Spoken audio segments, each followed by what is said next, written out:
Florida A&M University students have explored international cultures while discovering what they can become. From Hong Kong working as a camp counselor to the Dominican Republic for the Study Abroad program, I discovered my passion for international studies.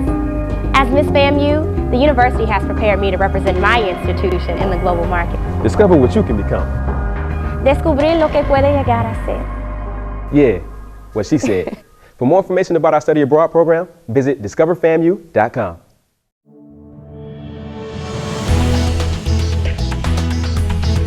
From the highest of 7 hills in Florida's capital city, covering every corner of the Big Bend, this is the award-winning News 20 at 5 Live.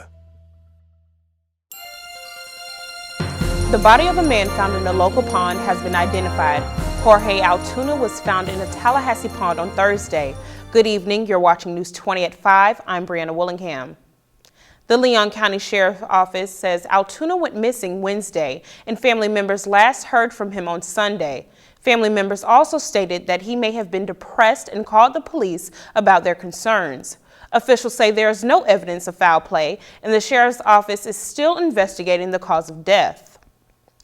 Florida House Bill 4031 would allow people with gun permits to carry weapons into public meetings. The bill is still in its first committee and has met with resistance from lawmakers. If passed, the bill would repeal a 28-year-old ban against guns in legislative meetings. The legislature has already approved bills that would allow open carry on college campuses and public areas. Controversy has stirred between both educators and students. The two bills are still in committee. Florida lawmakers may audit Leon County schools. The Education Appropriations Subcommittee could request a follow-up meeting with the county superintendent. A preliminary report caused the committee to audit the school system in 2014. The report revealed the board was failing to competitively select contractors. The school board adopted new policies to combat the problem. The audit could allow LCS Superintendent Jackie Pons to be open with lawmakers and the public. With Black Friday behind us online, consumers can look forward to more deals. It's Cyber Monday, and multimedia journalist Mary Chastain tells us more. Yeah. While many consumers camped outside of stores days before doors opened for Black Friday, online shoppers patiently waited for today. It's Cyber Monday, the Monday after Thanksgiving, where businesses are offering deals up to 40% off and more. I have done a little bit of shopping for my mom. I bought her some stuff, some flowers that I guess I'm going to have sent to her and everything, so that'll be like a nice surprise. Cyber Monday is the day for shoppers to benefit from exceptional bargains, extended deals, and low prices, all online. Today, Cyber Monday is celebrating their 10-year anniversary, and consumers tell us why they enjoy their online shopping experience. I think it's pretty cool. I mean, you know, especially since I don't have a car right now, having online purchases and being able to participate in the Black Friday online, I just think it's great. In 2014, $2.68 billion was spent on Cyber Monday, according to Fundivo.com. Many companies are participating, including Walmart, Amazon, Macy's, Sam's Club, and more. Deals will continue to go on throughout the remainder of the day. I'm Mary Chastain for News 20 at 5. To see what sales and deals are offered, visit the store's online websites. A nursery has officially been licensed to grow medical marijuana. Hackney Nursery will be North Florida's distributor of medical marijuana. The nursery will have more than 3 months to request approval to grow the marijuana. It will have about 7 months to begin growing the low THC cannabis. State of Florida officially recognizes only 5 medical marijuana growers. Hackney's nursery represents the Northwest Florida region. There are also dispensaries in Alachua, Greensboro, and Homestead. Coming up on News 20 at 5, a Florida woman attempted to frame her husband with child pornography. Also, the update on the suspect involved in the Planned Parenthood shooting. Stay tuned. You're watching News 20 at 5.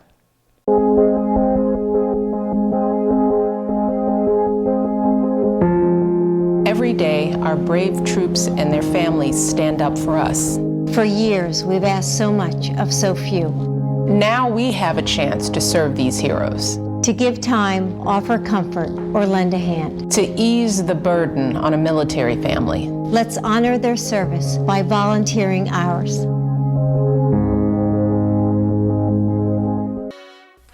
Some children look to their surroundings for guidance and direction. Some have no one to turn to, but children are our future and the seeds of tomorrow. Let's believe in them, motivate them, and be there for them. Come and make a difference in a child's life. Volunteer today. Become a Walker Ford mentor. For more information, call us at 850-891-3970. Welcome back to News 20 at 5. I'm Brianna Willingham. A Tampa woman is being convicted for an alleged plan to frame her husband. Jacqueline Numata has been convicted of issuing bomb threats and assessing child pornography. According to the prosecutors, last January, Numata downloaded child pornography and uploaded the images to a blog she made with her estranged husband's name. She also used a fake Facebook profile to link those images to the Facebook page for Mizell, Japan Air Base. Numata pleaded guilty last week to one count of possession of child pornography and one count of making false bomb threats to the Mizell Air Base. A man suspected of killing 3 people at a Planned Parenthood appears in court today. Andrew Spencer reports neighbors of Robert Louis Deere don't seem to know much about him. There's not much to look at or do out here. In a rural community of Colorado, Robert Deere's handful of neighbors had few interactions with him. When they first moved in, they were real, like I said, they kept to themselves. They didn't bother anybody. Nobody bothered them. Really nice guy, was talking to us and everything. Gave us some anti-Obama flyers, little pamphlets, and I didn't even really read them. I think I used them to start the fire in our campfire that night. A law enforcement official says Deere expressed anti-abortion and anti-government views to investigators, but says Deere's motives aren't entirely clear.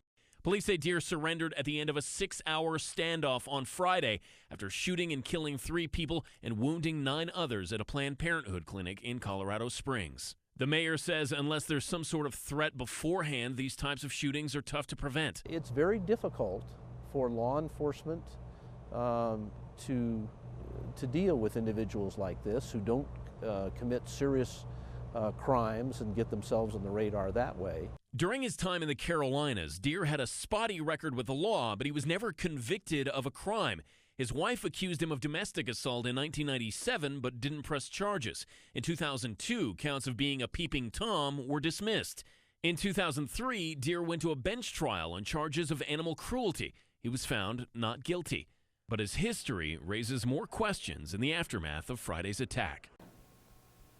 Officer Jason Van Dyke has been charged with the murder of Laquan McDonald after a dashboard camera video showed him shooting the teenager 16 times.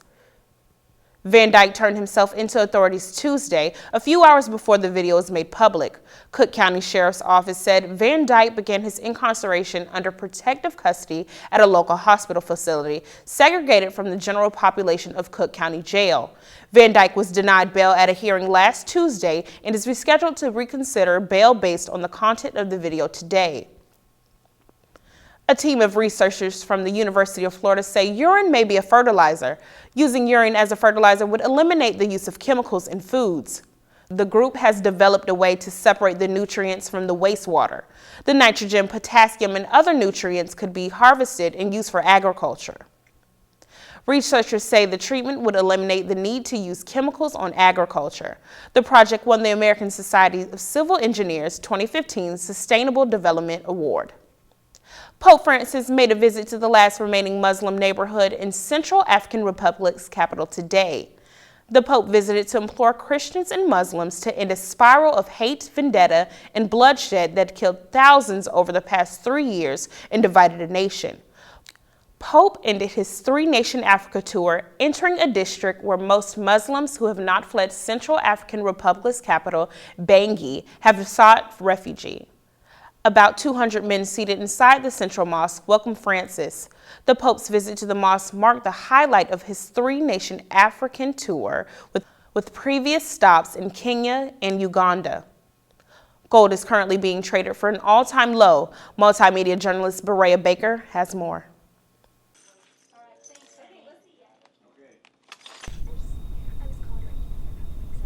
The price of gold is hitting an all-time low since its record peak in 2011. Gold is currently being traded for as low as $1,051.61. This week marks the 6th consecutive week that gold has continued to lose its value. According to George Jarrow of RBC Wealth Management, most of the world's gold trades in dollars, and with the dollar being at its strongest point in years, investors start to cut the price of the luxurious yellow metal. Gold serves two main purposes. One is its commodity used in electronics, jewelry, and dentistry. And gold is also an insurance policy against political confusion. The downfall for the shiny metal is that it brings no income and costs money to store. The slight growth in the global economic marketplace is a pivotal factor in the decline of commodities such as gold and oil. With China's economy and growth slowing down and other rising markets like Brazil and Russia cutting back, the demand for these natural resources will continue to drop. Brea Baker, News 20 at 5.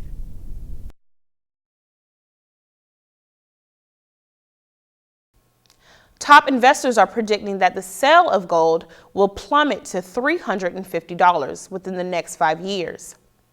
Coming up in sports, the Florida A&M Rattlers will get a chance to play on their home field for the first time this season, and the Florida State Seminoles will face the University of Florida Gators in the Swamp this weekend. Stay tuned. You're watching News 20 at 5. Remember when imagination could take us anywhere? It still can.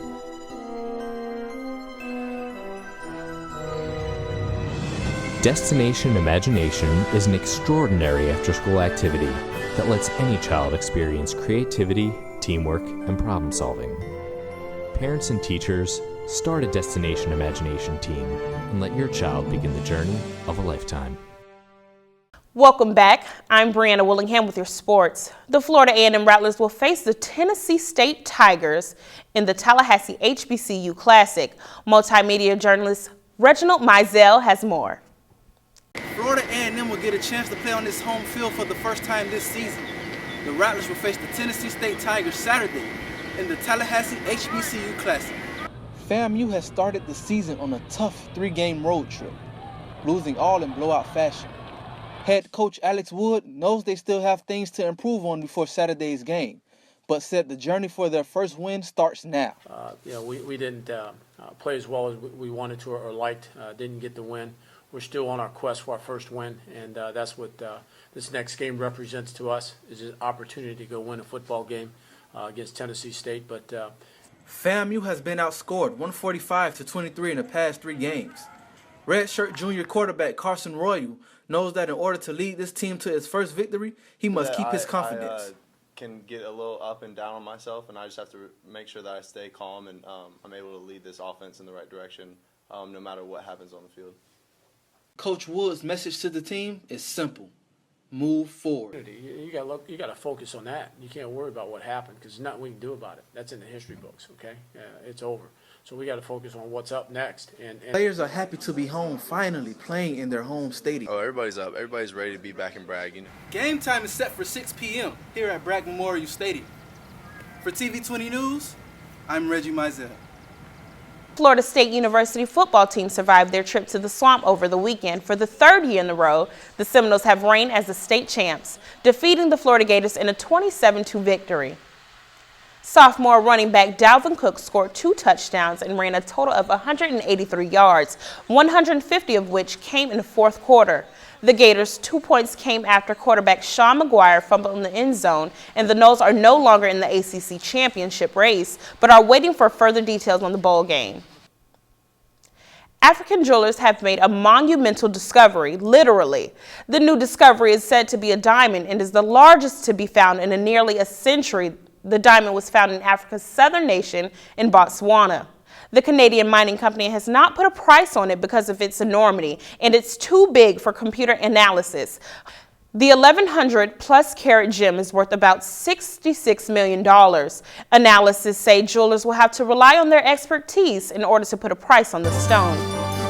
And that's going to do it for us tonight. And thanks for watching News 20 at 5. Have a great evening.